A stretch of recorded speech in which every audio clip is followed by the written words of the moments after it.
Hello students, welcome back my YouTube channel PK royal education. तो students, आज हम लोग आपके क्लास 9th की यूपी बोर्ड इंग्लिश का सेकेंड पार्ट मोमेंट्स का चैप्टर नंबर 1 जिसका नाम है द लॉस्ट चाइल्ड, इस चैप्टर का शॉर्ट आंसर्स कवर करते हैं। तो स्टूडेंट्स, इस तरह से आपके क्वेश्चन नंबर 1 को देखते हैं। Where was the child in the story going to, यानी कहा जा रहा है कि इस कहानी में जो बच्चा होता है वह कहाँ जा रहा था। हु अकम्पनीड हिम, और उसके साथ कौन जा रहा था। तो आपका आंसर हो जाएगा the child in the story, यानी इस कहानी में जो बच्चा है was going to the fair, वह मेले में जा रहा था। हिज पेरेंट्स अकम्पनीड हिम, और उसके साथ उसके माता पिता भी जा रहे थे। यानी ये कह सकते हैं कि जो बच्चा होता है इस कहानी में, इस कहानी द लॉस्ट चाइल्ड में, वह बच्चा मेले को जा रहा होता है और उसके साथ उसके माता पिता भी जा रहे होते हैं। तो इस तरह से आपका क्वेश्चन नंबर 1 का आंसर कंप्लीट हुआ। तो अब चलिए क्वेश्चन नंबर 2 पे चलते हैं। How were the people going, यानी जो लोग जा रहे थे वे कैसे दिखाई दे रहे थे। And how were they clad, और वे लोग कैसे कपड़े पहने हुए थे, कैसे दिखाई पड़ रहे थे। तो आपका आंसर हो जाएगा some people were going on foot, यानी कुछ लोग पैदल जा रहे थे। सम राइडिंग ऑन हॉर्सेस, तो कुछ लोग घोड़ों की सवारी करते हुए जा रहे थे। अदर्स सीट, और कुछ दूसरे लोग बैठे हुए थे। Being carried in bamboo and bullock carts, यानी बांस की और बैलों से लगी हुई बैलगाड़ी में।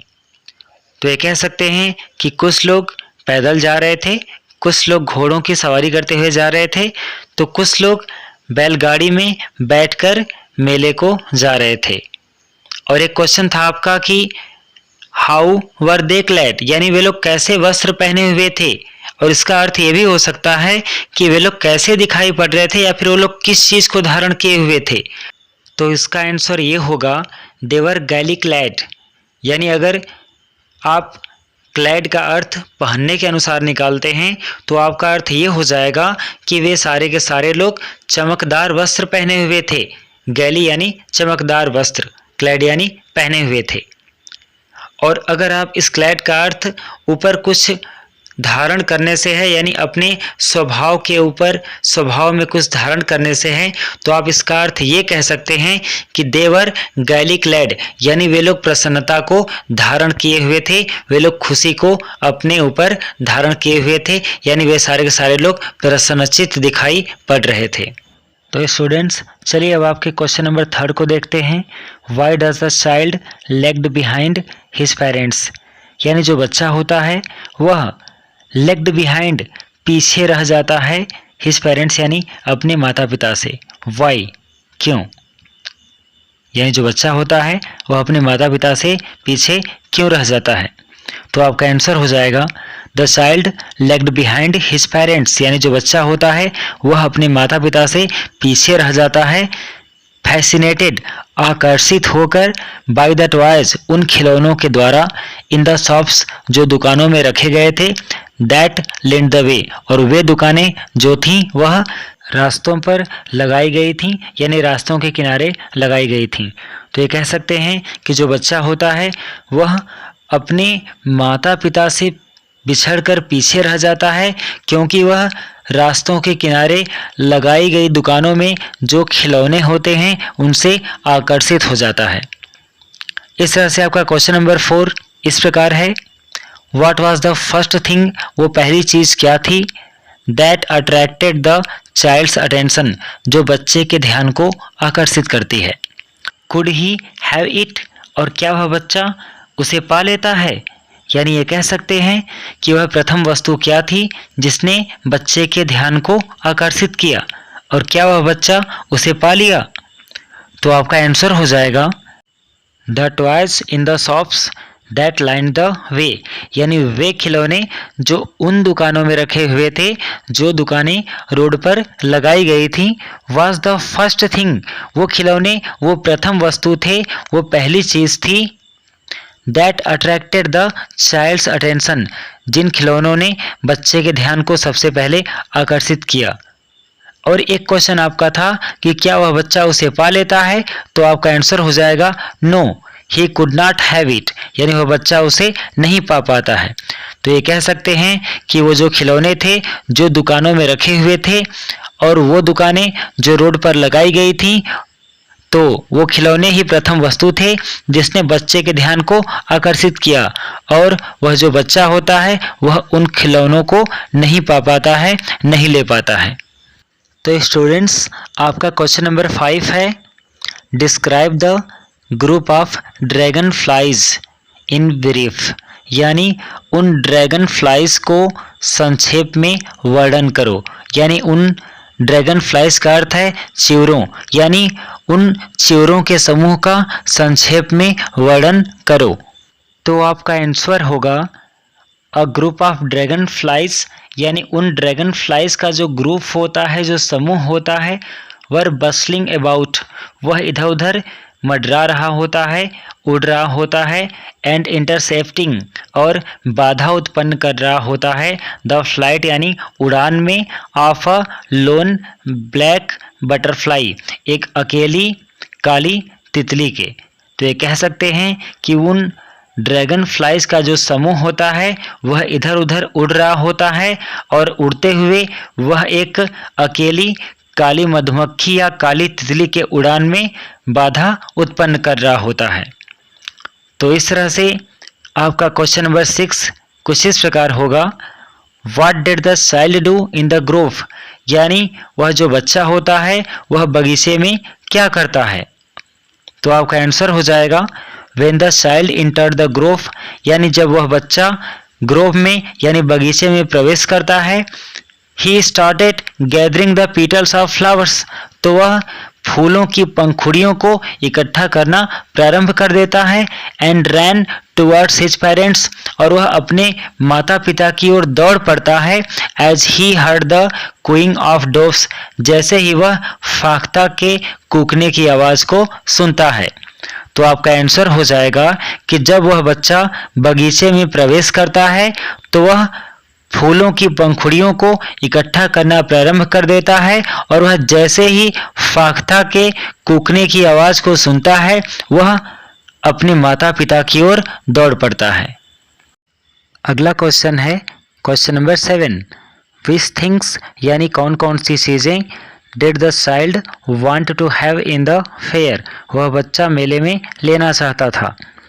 और एक और क्वेश्चन है इसमें, Y could he not ask his parents for them, और वह बच्चा उन सभी चीज़ों को लेने के लिए अपने माता पिता से क्यों नहीं कह सकता था। तो आंसर हो जाएगा the child wanted to have barfi, यानी वह जो बच्चा होता है वह मेले में बर्फी चाहता था, अ गार्लैंड ऑफ गुलमोहर, गुलमोहर की एक माला चाहता था, एंड बैलून्स, और गुब्बारे चाहता था। He also wanted to hear the snake charmer's music, और वह बच्चा स्नैक चार्मर यानी सपेरे के संगीत को भी सुनना चाहता था, and go on the round about, और झूले पर भी जाना चाहता था। यानी ये कह सकते हैं कि जो बच्चा होता है वह मेले में बर्फी, गुलमोहर की माला, बैलून्स यानी गुब्बारे लेना चाहता था, और वह सपेरे के संगीत को भी सुनना चाहता था, और साथ ही साथ वह झूले पर भी जाना चाहता था। इस तरह से आपका आंसर कंप्लीट हुआ। अब चलिए आपके क्वेश्चन नंबर 8 को देखते हैं। What was the condition of the child, यानी उस बच्चे की स्थिति क्या थी, when he lost his parents, जब उसने अपने माता पिता को खो दिया। तो आपका आंसर हो जाएगा when the child lost his parents, यानी जब वह बच्चा अपने माता पिता को खो देता है, अपने माता पिता से अलग हो जाता है, ही बिगेन टू क्राई, तो वह रोना शुरू कर देता है, and run in all directions, और सभी दिशाओं में दौड़ना भी शुरू कर देता है, इन सर्च ऑफ देम, उनकी खोज में।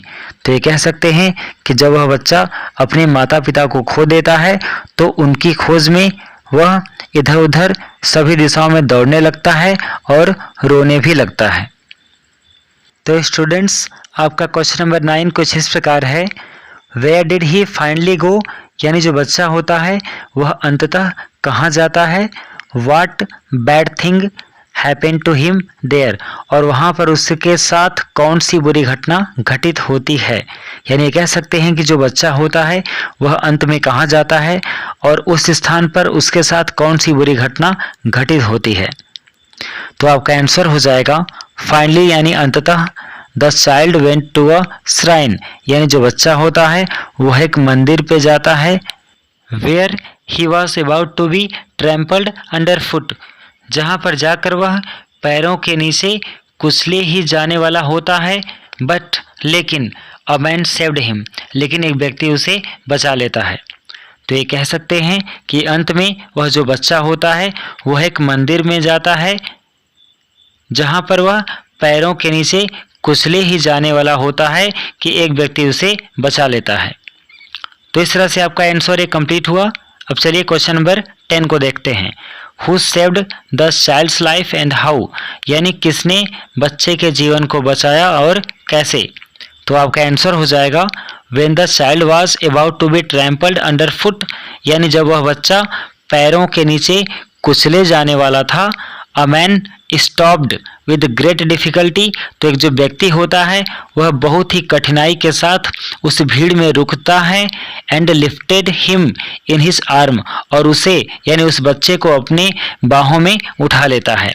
तो ये कह सकते हैं कि जब बच्चा पैरों के नीचे कुचले जाने वाला होता है तभी एक व्यक्ति बहुत ही कठिनाई के साथ उस भीड़ के मध्य में रुकता है और उस बच्चे को अपने बाहों में उठा लेता है, अपने हाथों में उठा लेता है। इस तरह से स्टूडेंट आपका क्वेश्चन नंबर 11 है एट व्हाट प्लेसेस, यानी कौन कौन से स्थान पर did the man take the child, वह व्यक्ति उस बच्चे को ले जाता है। एंड वाई, और क्यों। यानी ये कहना चाहता है क्वेश्चन कि जो व्यक्ति होता है वह व्यक्ति उस बच्चे को किस इस स्थान पर और क्यों ले जाता है। तो आपका आंसर होगा the man took the child to the roundabout, यानी वह जो व्यक्ति होता है वह बच्चे को राउंड अबाउट यानी झूले के पास ले जाता है। द स्नैक चार्मर, सपेरे के पास ले जाता है। द बैलून सेलर, गुब्बारा बेचने वाले के पास ले जाता है। द फ्लावर सेलर, फूल बेचने वाले के पास ले जाता है। एंड द स्वीट शॉप, और मिठाई की दुकान पर भी लेकर जाता है। इट इज़ बिकॉज, ऐसा इसलिए क्योंकि he wanted to soothe him, क्योंकि वह जो व्यक्ति होता है वह उस बच्चे को सूथ यानी चुप कराना चाहता है, शांत कराना चाहता है।